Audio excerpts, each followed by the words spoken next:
की ध्वनि है, गणधरों ने सुनी थी, जो हमारे पास यहाँ तक आई है। पर इसकी इतनी महिमा क्यों है? ऐसा क्या, इससे ऐसा हमें क्या मिलता है? सामान्य जीवन में हमें वही अच्छा लगता है ना, जब हमें उस चीज से कुछ मिल रहा हो, कुछ फल मिल रहा हो। हम कुछ भी काम करते हैं, क्यों? उसके पलट के कोई फल या कोई अच्छी चीज है, वो सुख हमें मिलता है, तभी हम करते हैं ना। शास्त्र अभ्यास की महिमा टोडरमल जी ने क्या लिखा?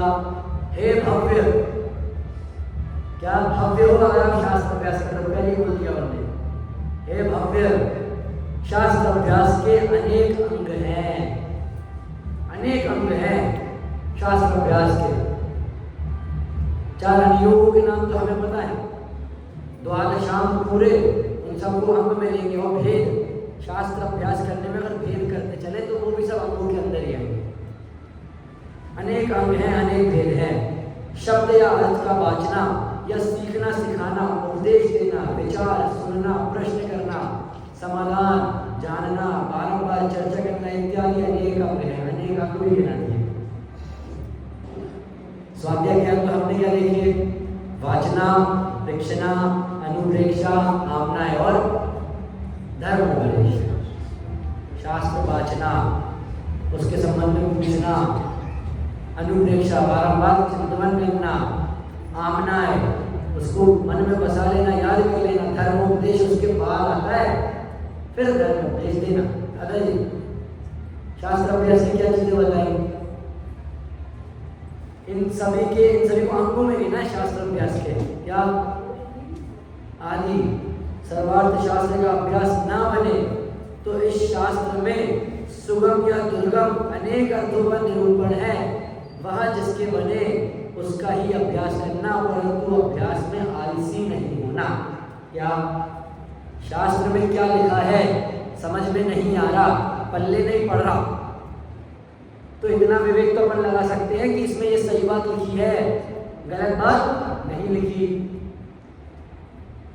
आप लोग आधे से ज्यादा मुझसे 2 बने 2.5 बने उम्र में हुए हो, तो इतना तो अपने को पता ही चल जाता होगा कि क्या बात हमारे हित में है और क्या बात हमारे अहित में है। अशोकी, इतना तो हमें याद हो जाता है। तो शास्त्र पढ़ के भी हमें दिमाग में इतना तो आ ही जाता है ना कि हाँ ये बात मेरे हित में है, ये बात मेरी अच्छाई के लिए है। दादाजी, यहाँ हम स्वाध्याय सुनते हैं, हमें इतना तो समझ आता है ना कि ये जो आत्मा की बात हो रही है ये हमारे लिए हितकारी है, इतना समझ में तो आ ही रहा है। और क्या नहीं करना इसमें? क्या नहीं करने बोला? आलस नहीं करना। क्या नहीं करना? आलस नहीं करना, प्रमाद नहीं उमड़ने देना अपने ऊपर। कभी कभार मैं इस बात को थोड़ा दूसरे एंगल से भी कहता हूँ।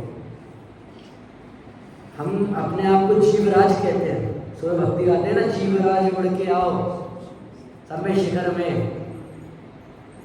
वो अपने साउंड वाला उसको जियारा कर दिया है। असल में क्या है? जीवराज।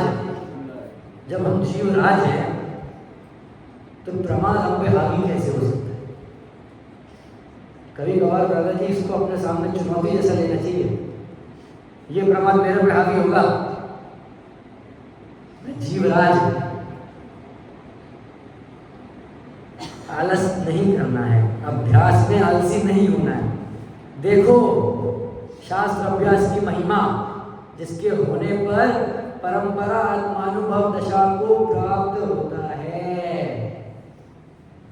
शास्त्र अभ्यास में निरंतर लगे रहेंगे तो आत्मानुभव दशा में 101% जाएंगे ही जाएंगे। कोई कहे ना मैं तो शास्त्र पढ़ रहा हूँ, मेरे को कोई फायदे नहीं दिख रहे, उन्हीं की बात आने वाली आगे। तत्काल 10 फायदे होते हैं, बिल्कुल तत्काल, एट अ टाइम। शास्त्र आप पढ़ रहे हो ना, अगर उसी समय 10 लाभ गिनाए पूर्ण बजे। क्या क्या? तत्काल ही इतने गुण प्रकट होते हैं। पहला, क्रोध आदि कषायों की तो मंदता होती है। जब भी हम पूजन करते हैं, सुबह से स्वाध्याय में बैठते हैं, प्रवचन सुनते हैं या खुद से कोई ग्रंथ पढ़ते हैं, भले कुछ सेकंडों के लिए, कुछ मिनटों के लिए, थोड़ी देर के लिए हमें दिल से तो अच्छा लगता है ना कि हाँ कुछ अच्छी बात चल रही है। उस समय हमारी कषाई बंद होती है ना, क्रोध आदि कषाय सारी बंद हो जाती है ना। उस समय तो मन में ये निर्णय चल रहा होता है कि हाँ ये कुछ सही बात है, कुछ सच्ची बात है। भाई साहब पहला पॉइंट क्या गिनाया? क्रोध आदि कषायों की तो मंदता होती है उसी समय तत्क्षण। दूसरा पॉइंट, पंचेंद्रियों के विषय में प्रवृत्ति होती है। विपिन जी प्रवचन में बैठे हैं, ना हम खाना खा रहे हैं, ना हम पानी पी रहे हैं, ना हमें शरबत चाहिए, ना हमें मिठाई चाहिए, मसाला वाला तो होगा नहीं। पंचेंद्रियों की विषयों में प्रवृत्ति रुक गई ना अपने आप। मंदिर में आके बहुत कम है किसी का मन हो ये खा लूं, वो खा लूं, ये पी लूं, वो पी लूं। उसे भी पता है थोड़ी देर के लिए मंदिर आया हूं। 5 इंद्रिय के विषय का चाहे सारे ले लो, इसमें आप प्रवचन सुनने बैठे हैं। आखिरी में नहीं बोल रहा हूं, प्रवचन खत्म होने वाले, शुरुआत में तब टीवी देखने का मन होता है यार। हाँ यहाँ से मैं 10-15 मिनट ऊपर चला जाऊं, उसके बाद जरूर यार पंडित जी ऊपर चले गए, सीरियल आ गया होगा। स्पर्शन इंद्रिय की हमारे जितनी विषय हो गए वो मंदिर में आके छूट जाती है। रसना, जीवा, अभी बात करी ना, खाने पीने का मन नहीं होता। ग्रहण, सूंघने का, सुगंध सूंघने का मन नहीं होता। मंदिर में कोई होगा जिसने बोला अरे मंदिर में रूम फ्रेशनर लाके टांग दो, थोड़ा सा स्प्रे डाल दो। चक्षु, टीवी देखने का मन नहीं होगा। कर्ण, अगर मंदिर में आके स्वाध्याय में बैठ के आपको ये लग रहा है कि अभी मैं जो सुन रहा हूं वो तीर्थंकर की वाणी है, तो इससे बड़ी बात और कुछ नहीं हो सकती। 5 इंद्रिय के विषय कषाय में प्रवृत्ति रुक गई उसी समय। भले आपने 1 मिनट के लिए स्वाध्याय करा अशोक जी, भले 1 मिनट के लिए करा, पर 1 मिनट के लिए तो इन सभी चीजों से दूर हो गए ना। 1 मिनट के लिए सब चीजें छोड़ दी ना दादाजी। जो लोग घंटे घंटे स्वाध्याय करते हैं उनकी घंटे घंटे तक ये चीजें नहीं होती और तत्काल उन्हें 10 लाख प्रकट होते हैं। देखो दूसरा अपने बड़ा, तीसरा क्या है? अति चंचल मन भी एकाग्र होता है। अति चंचल मन, दिन भर दुकान में बैठ के, ऑफिस में बैठ के क्या ख्याल आता है, ये भी कर लूं, वो भी कर लूं, ऐसा भी कर लूं, वैसा भी कर लूं। प्रवचन में बैठ के अगर आ भी रहा हूं ना तो चंचल मन की प्रवृत्ति में नहीं जा पाएगा। दुकान में बैठा है, कुछ और काम करते करते वो काम कर लेता हूँ, उठ के दूसरा काम करने लगोगे। पर मंदिर में बैठे हैं, आजू बाजू समाज के लोग बैठे हैं, अभी बीच में से उठ के गया तो बातें बना देंगे, इससे बढ़िया यही बैठे रहो। पर अगर असली में आप शास्त्र पढ़ रहे हो, स्वाध्याय कर रहे हो, तो अपने आप जो चंचल मन है ना वो अपने आप शांत होता है। चंचल मन एकाग्र होता है, क्या बात चल रही है उसकी ओर जाता है। मोबाइल लेके आना चाहिए मंदिर क्या? हाँ भाई साहब ने सवाल किया है, मंदिर मोबाइल लेके आना चाहिए कि नहीं। वैसे तो मोबाइल मंदिर लाने योग्य वस्तु नहीं है। मोबाइल मंदिर लाने योग्य वस्तु नहीं है। हाँ देखिए भाई साहब ने बोला घंटी आ गई तो फोन आ जाए, जरा सा मैसेज पढ़ो हो जाए, उसी समय ध्यान चला जाता है, चाहे प्रवचन में कुछ भी चल रहा हो।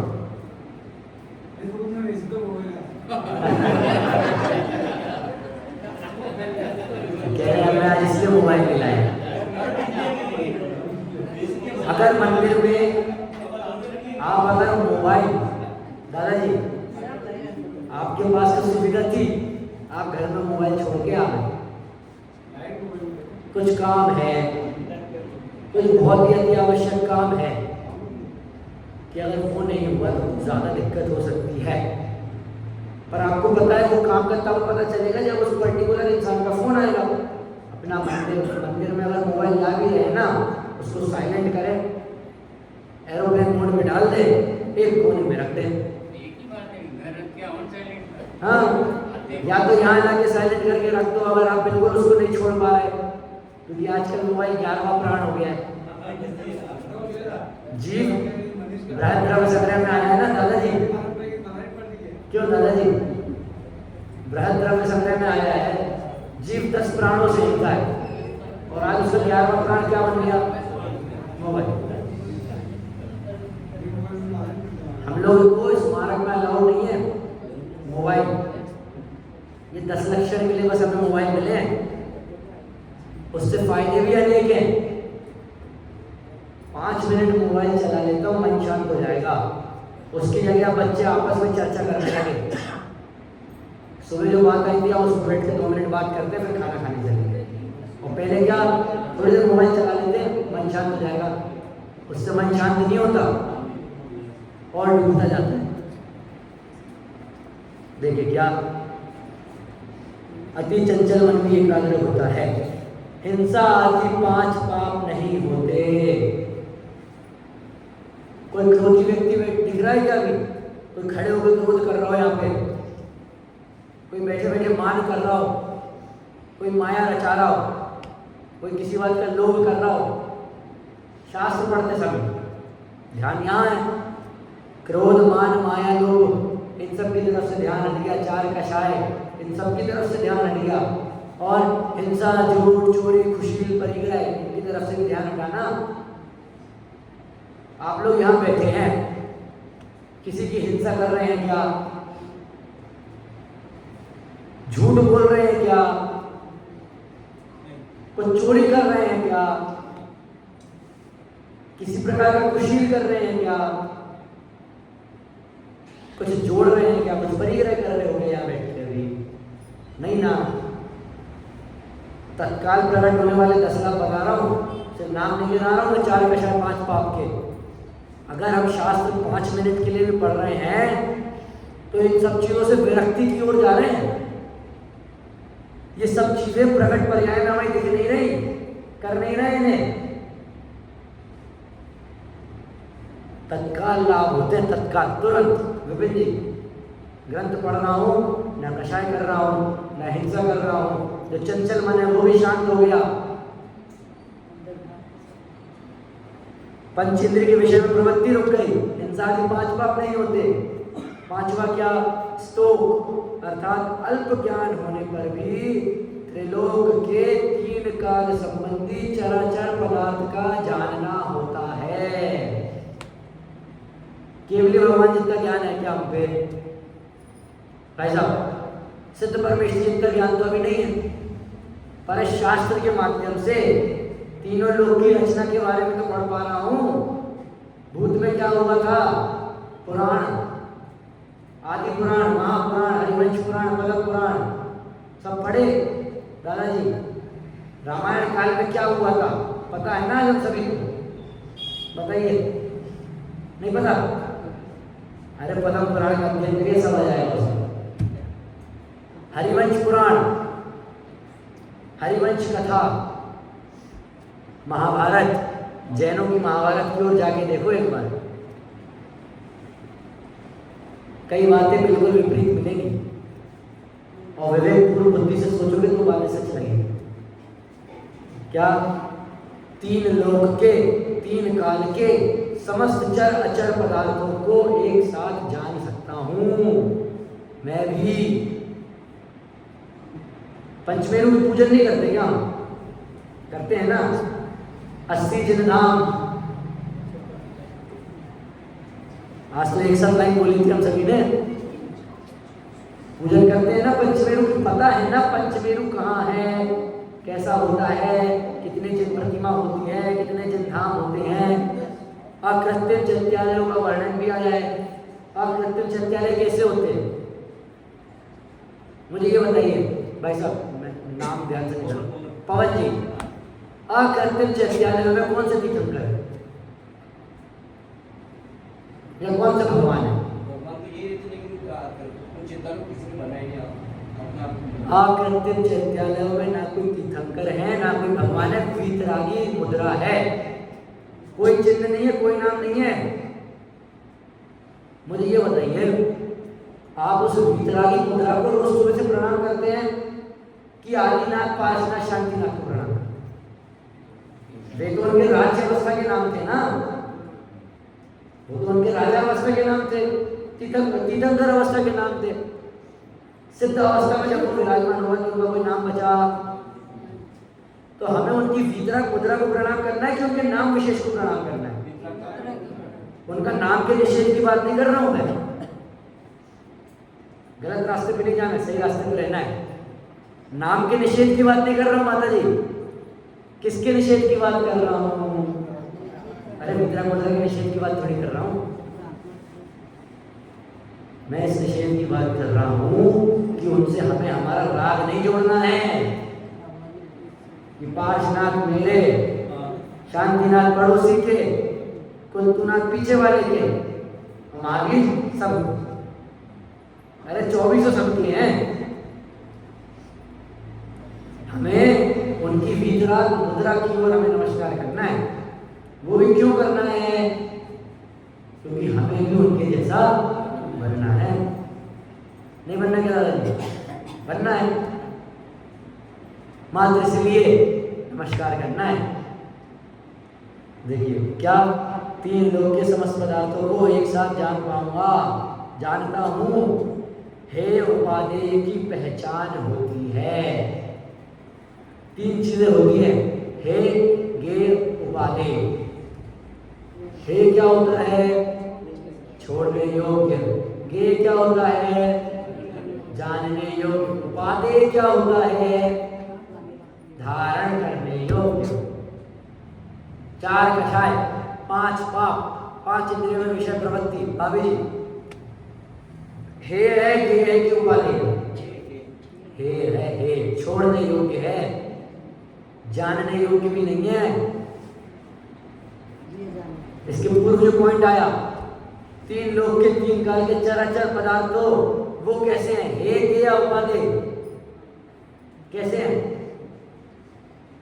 जानने, छोड़ने योग्य, जानने योग्य कि धारण करने योग्य? अरे वो भी बस जानने योग्य है, गेय है। उपादेय क्या है विपिन जी? उपादेय क्या है? धारण करने योग्य क्या है? उपादेय में धारण क्या करना है? आत्मा। एकमात्र धारण करने योग्य क्या है? आत्मा। ये बहुत जोशीला बिंदु है, आत्मा। हम लोग ने इसको बहुत बीएस बना दिया दादाजी। कहीं आत्मा की बात हो रही हो ना, तो हम लोग को क्या लगता है? अरे बहुत बुरी बात है, आत्मा आत्मा कर रहे हैं, ठीक है ठीक है, एक झपकी ले लेता हूँ। है, आप ये सोचिए, कभी भी पीछे भाई साहब, विश्व में हमें ऐसा लगे कि मैं अकेला पड़ गया, मेरा साथी कोई नहीं है, मेरा साथ कोई नहीं देता।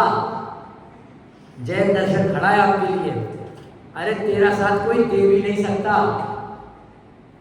तू अकेला ही था, अकेला ही है और अकेला ही रहेगा। प्रवचन साल की 101 गाथा है, खोल के देखिएगा आप लोग जाके। 101 गाथा में यही बात बताई है आचार्य ने, तू अकेला ही था, अकेला ही है और अकेला ही रहेगा और जाएगा भी अकेला ही, जिएगा भी हमेशा अकेला ही। कभी सुना सिद्ध आपस में बात करते हैं, जैसे सिलसिला में भी मोहल्ले होंगे या गांव होंगे, कि कुचड़ौल नाम का एक गांव है, वहाँ इतने इतने सिद्ध रहते हैं। रहते तो हैं और सिद्धशिला वाले कुचड़ौल में नहीं, यहाँ मध्य लोग वाले कुचड़ौल में नहीं है क्या? हम सिद्ध पवन जी है ना, सिद्ध समान शक्ति हरकत बचकानी, बस इतना सा अंदर है। शक्ति सिद्ध तो समान है, हरकत कैसी है? बच्चों जैसी। ये लिखी है भजन पूर्व विद्वानों ने, पंडितों ने।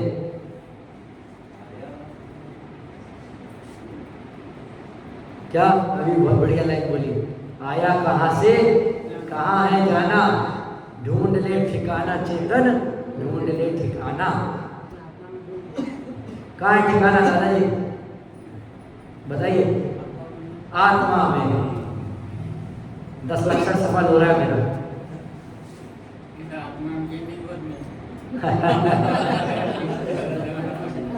ठिकाना तो आत्मा में ही है। कैसे? चौराहे पे भी कौन खड़ा है? आत्मा। कहीं भी जा सकते हैं, कहीं भी तो जा सकते हैं, पर उस आत्मा का ठिकाना कहाँ है कि खुद आत्मा में है। चौराहे पे तो खड़ा है, ये आगे बस स्टैंड वाले चौराहे पे तो खड़ा है आत्मा। यहाँ से तिर्यंत गति भी जा सकता है, मनुष्य गति भी आ सकता है, देवो गति भी जा सकता है, और क्या बचा? नरक में भी जा सकता है। पर अगर इधर उधर जाने से अच्छा वहीं चौराहे में खुद में लीन हो जाए तो कहाँ चला जाएगा? सिद्ध सिला। कैसा स्वभाव हो जाएगा? विश्वसोट डगई ऊर्ध्वगमन स्वभावी हो जाएगा। हमें जीवन में खूब ऊंचा उठना रहता है ना। मैं गांव में सबसे ऊंचा व्यक्ति रहूं, मेरी नाक हमेशा ऊंची रहे, मेरा ओहदा हमेशा गांव में सबसे ऊंचा रहे, सिद्ध बन जाओ। गांव छोड़ दो, तीनों लोग में सबसे ऊंचे पहुंच जाओगे। दादाजी कैसा स्वभाव होता है सिद्धों का? ऊर्ध्वगमन। कहाँ जाके रुकते हैं? लोक के अग्रभाग में। लोक के अग्रभाग में। किंचित न्यूनम पुद्गल परावर्तन।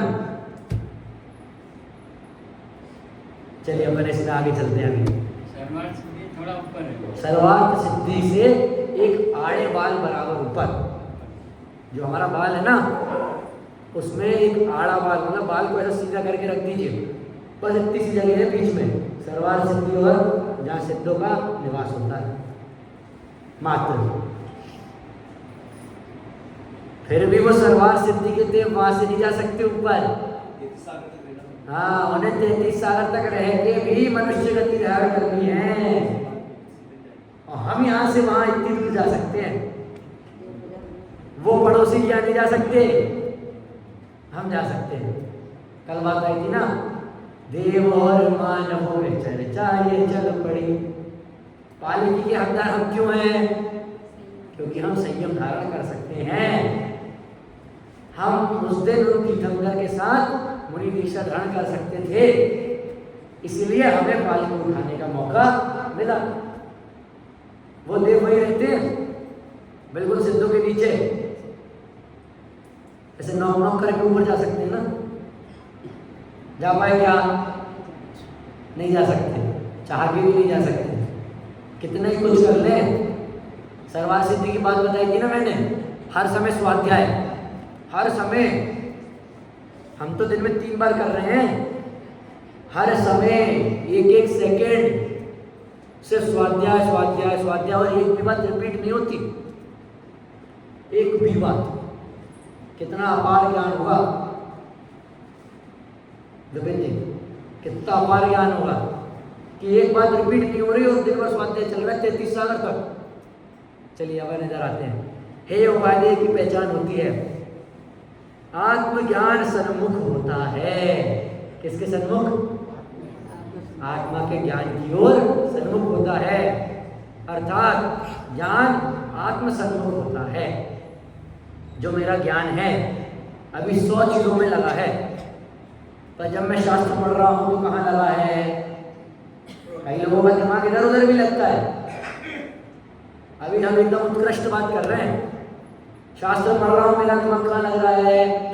मात्र शास्त्र पढ़ने में। उसमें किसकी बात है? आत्मा की बात है। तो ज्ञान किसकी ओर उन्मुख हुआ?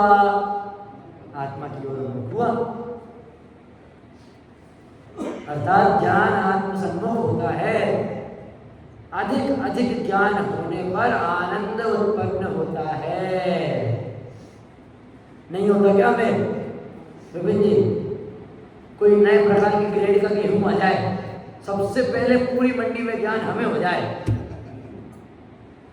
पवन जी, कोई नई मिठाई आ जाए, सबसे पहले मेरे को ही बनाना आई, आनंद उत्पन्न होता है ना।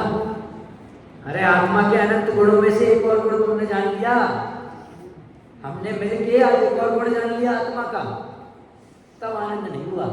असल में आनंद तब होना चाहिए, मैं कौन हूं, आया कहां से और मेरा रूप क्या, ये सब जानने मिल रहा है। हमारे अनंत अनंत गुण जो है, और अनंत अनंत गुणों को एक एक करके खुदा खुद के हम लोग खुद जान रहे हैं, शास्त्र पढ़ के।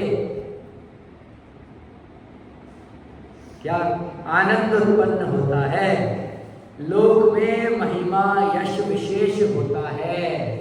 तात्काल फल बता रहा हूं, ये तात्काल में जो फल मिलते हैं लोक में, क्या होता है, महिमा और यश विशेष होता है। या कुछ लोग में कोई होंगे जिनको शास्त्र अभ्यास आता हो, जिनको शास्त्र के बारे में रुचि होगी, पढ़ते होंगे, उनको समाज में हर दूसरा व्यक्ति जानता होगा ना, भले ही टॉन्ट मार रहा हो कि वो देखो पढ़ाकू आ गए, पर जानता तो है ना कि हाँ वो शास्त्र पढ़ रहे हैं, जो हम नहीं कर रहे वो काम वो कर रहे हैं। क्या लोक में महिमा यश विशेष होता है, सातिशय पुण्य का बंध होता है। दो तरह के भगवान में भी ये बात आई थी ना, किसका बंध होता है, सातिशय पुण्य का बंध होता है। सातिशय पुण्य क्या होता है, सातिशय पुण्य बताइए दादाजी। सातिशय पुण्य, अरे सोए से उठ के प्रक्षाल करने के भाव हो रहे हैं, प्रक्षाल करने मिल रहा है, पूजन करने के भाव हो रहे हैं, पूजन करने मिल रहा है, स्वाध्याय सुनने मिल रहा है, सुनने भी आ रहे हैं, दोपहर में भी सुनने मिल रहा है, रात को भी सुनने मिल रहा है, भक्ति भी कर पा रहे हैं, खुद से शास्त्र पढ़ने की बुद्धि भी है। ये है सातिशय पुण्य। आत्मा की बात सुन के समझ पा रहे हैं, ये है सातिशय पुण्य। अगर उपवास आदि कर रहे हैं तो उसमें भी शास्त्र ज्ञान हम ले रहे हैं, ये है सातिशय पुण्य।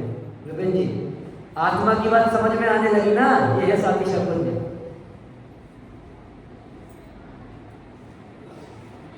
ट्रैक्टर, ट्रक, कार, बाइक ये है, ये सातिशय पुण्य नहीं है। एसी बंगला ये सामान्य पुण्य है। उस दिन लिया था ना, एसी बंगला की सुविधा है तो कुत्ते बिल्ली को भी जुट जाती, ये तो उन्हें भी मिल जाता है।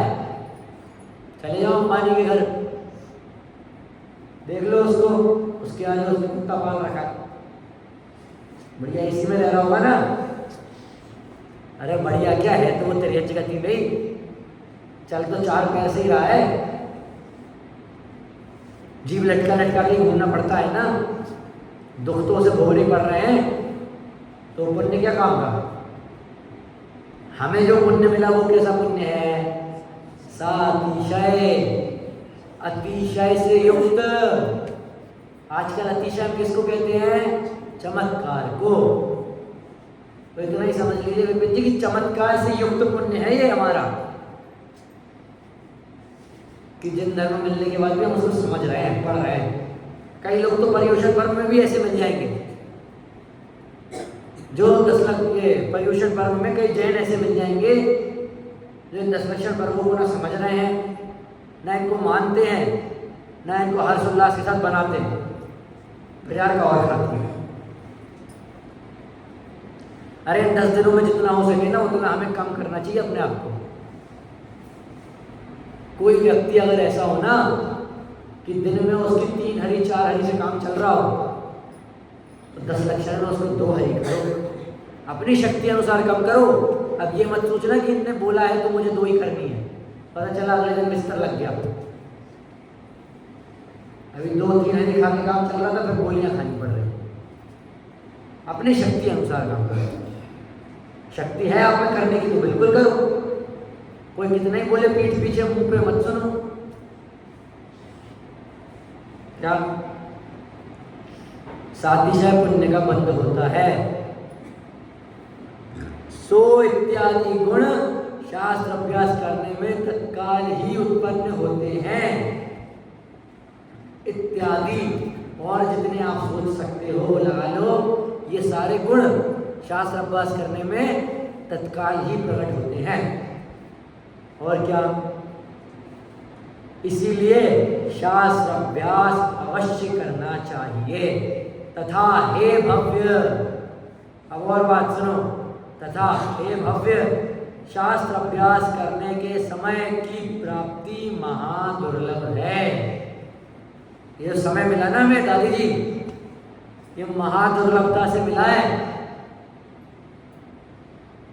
ऐसे वैसे नहीं मिला भाई साहब। अनेक भावों से मोह रूपी मदिरा को पीता आ रहा हूं, अपनी पहचान नहीं हो पा रही। अब अपनी पहचान करने का समय मिला ना भाई साहब, मिला ना। कैसा है ये, महादुर्लभ। क्या आता है शेराला में, दुर्लभ लहजो चिंतामणि। किसके समान दुर्लभ है ये, चिंतामणि रत्न के समान। चिंतामणि रत्न तो पता है ना, कीमत का कर रहे हैं। हाँ कीमत का है, चिंतामणि रत्न भी कुछ नहीं है।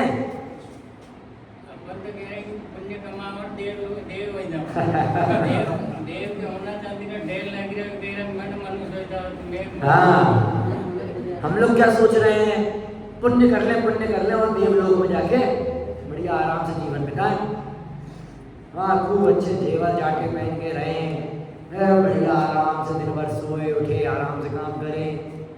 वहाँ के तो बताऊँ, एक तो हमने देखा था माला वाला, अगर कोई देव आपसे 1 मिनट पहले पैदा हुआ है ना, तो उसके अंडर आपको काम करना पड़ेगा। उसने बोला शरीर बदल के खिलौना बन, तो खिलौना बनना पड़ेगा। ये समोशरण कौन है, एक देव ने समोशरण का आकार धारण किया है। सौधर्मिंद्र ने आदेश दे दिया समोशरण की रचना की जाए। हाँ जी, हाँ हाँ, ऐरावत आती क्या उनने बोल दिया सौधर्मिंद्र ने समोशरण की रचना, तो उनके नीचे जो देव थे उनने अपने नीचे वालों देवों से बोला चल जल्दी समोशरण।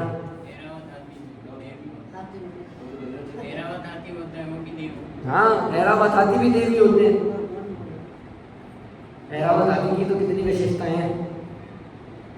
हर एक सूंड पे एक सरोवर, उस सरोवर में एक कमल, हर कमल के पत्ते पे अलग अलग और कमल, फिर उसमें एक देवी विराजमान जो नृत्य कर रही है।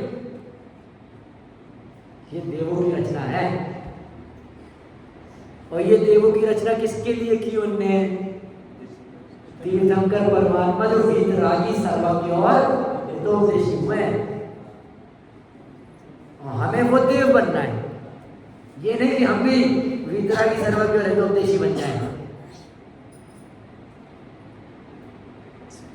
शास्त्र अभ्यास करने के समय की प्राप्ति महादुर्लभ है। कैसे हो, कैसे सो कहते हैं। एक इंद्रिय असंगी पर्यंत जीवों को मन नहीं होता। एक इंद्रिय, 2 इंद्रिय, 3 इंद्रिय, 4 इंद्रिय, 5 इंद्रिय में बिना मन वाले, जिनमें बुद्धि नहीं होती, उन्हें मन ही नहीं होता, कुछ समझ में ही नहीं आता। और क्या, असंगी पर्यंत जीवों में मन नहीं होता। नारकी वेदना से पीड़ित रहता है। नरक गति में हमेशा वेदना रहती है, हमेशा किसी न किसी बात का भय रहता है। से मर करूं कलजुत अशी वृक्ष, क्या अगर पेड़ के नीचे जाके बैठा, ऊपर से पत्ता गिरेगा, तलवार के समान शरीर काटता हुआ निकल जाएगा। शरीर पे जैसी जमीन पे पैर रखा तो ऐसा लगेगा 1000 बिच्छू एक साथ डस रहे हैं। इतनी गर्मी कि मेरू समान जो लोहा है ना, वो पूरा पिघल जाए। देखिए आगे देखते हैं इसी। और क्या, नरक वेदना से पीड़ित, तिर्यंच विवेक रहित, तिर्यंच गति के जीव विवेक से रहित, देव विषय आसक्त। कहाँ क्या देव विषय आसक्त, देव विषय भोगों से आसक्त है। और क्या, इसीलिए अब मनुष्य की बात आ रही है, इसीलिए मनुष्य को अनेक सामग्री मिलने पर शास्त्र अभ्यास होता है। इतनी अनेक सामग्री प्राप्त है ना, अरे इतना बड़ा ग्रंथ प्राप्त है ना, मंदिर में इतनी किताबें हैं ना, जब इतनी सामग्री है, इतनी अनुकूलताएं हैं, बस करने की देर है। मंदिर आएंगे 10 मिनट दर्शन करें, पंखा चला जाए। हाँ क्या वहां द्रव्य से तो ये सो मनुष्य पर्याय की प्राप्ति ही द्रव्य क्षेत्र काल भाव से महादुर्लभ है। कैसे? वहां द्रव्य से तो लोक में मनुष्य जीव बहुत कम है, द्रव्य की अपेक्षा देखें, गिनती करें मनुष्य जीव की तो बहुत कम है, तुच्छ संख्या मात्र है। और अन्य जीवों से निगोद आदि तो इनसे अनंत हैं, असंख्यात हैं। हम कम हैं, फिर भी हमें ये सामग्री मिली शास्त्र अभ्यास की। वहां तथा क्षेत्र से मनुष्य का क्षेत्र बहुत थोड़ा है, 2.5 दीप मात्र है। और अन्य जीवों में 1 इंद्रिय का क्षेत्र सर्वलोक है। 1 इंद्रिय जीव सिद्धशिला में भी घूम रहे हैं, पर वहां ध्यान में नहीं बैठ सकते। और हम यहाँ मध्य लोक में हैं, सिर्फ मध्य लोक के 2.5 दीप में, फिर भी हम वहां जा सकते हैं। दादी महिमा आनी चाहिए इस बात की हमें। क्या तथा क्षेत्र मनुष्य का क्षेत्र बहुत थोड़ा है, 2.5 दीप मात्र ही है। और अन्य जीवों में 1 इंद्रिय का क्षेत्र सर्वलोक है। और काल से मनुष्य पर्याय में उत्कृष्ट रहने का काल भी बहुत कम है। आजकल काल की अपेक्षा बात करें तो कितना काल रह गया? आप लोग तो सब गांव के हैं, छोटे से खूब दूध घी खाया पिया है, खूब दम है। वहीं शहरों में चले जाओ, 80 साल 90 मैक्सिमम, इतने कम टाइम है, इतने कम लोग हैं, इतने सारों में भी, और फिर भी हमें ये मिला। सोचो ना, पूरे 3 लोक में कितने जीव हैं पवन जी, कितने सारे अपार, फिर भी सिर्फ हमें ऐसी वस्तु मिल गई आके। सौभाग्य हमारा। इस प्रकार शास्त्र अभ्यास का कारण जो पर्याप्त कर्म भूमिया मनुष्य पर्याय, उसका दुर्लभपना जानना। क्या बोला इसमें? इस प्रकार जो शास्त्र अभ्यास करेगा ना, वो इस महादुर्लभ मनुष्य पर्याय को सार्थक करेगा। जो शास्त्र अभ्यास करेगा वो ही सिर्फ इस मनुष्य पर्याय को सार्थक करेगा। शास्त्र अभ्यास करके क्या करेगा? कहाँ जाएगा? कैसी अवस्था धारण करेगा? वीतरागता, सर्वज्ञता और हितोपदेशिता। कैसी अवस्था धारण करेगा? वीतरागता, सर्वज्ञता और हितोपदेशिता। हम सब भी इन शास्त्र अभ्यास के फलों को, जो तत्काल 10 फल है ना, रत्नकर्ण श्रवणाचार्य हो सकता है मंदिर जी में भी हो, या फिर कहीं ना कहीं किसी न किसी घर में नहीं भी हुआ तो PDF मिल जाएगी, फोन में सब चला लेते हैं हम। वो उतने से बच्चों ने कल हमारी आइडिया ढूंढ ली, भैया आप इंस्टाग्राम पे हो, तो उनको पकड़ लो, रत्नकर्ण श्रवणाचार्य की PDF निकाल के दे, तुरंत निकाल के दे देंगे।